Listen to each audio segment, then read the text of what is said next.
You ever had a cash flow crisis in your business? I think we all have. You're not alone. Here are some tips how to fix it fast. So, a cash flow crisis can feel like a nightmare, but it doesn't have to stay that way.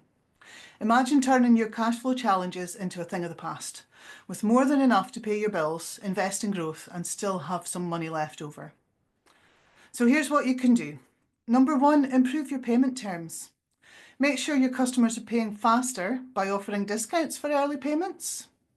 Get them paying upfront rather than 30 days after you've delivered the service. Might even be longer. Reduce the number of days that your customers take to pay. Cut back on unnecessary expenses. Have a review of your expenses and eliminate anything that isn't essential for business growth.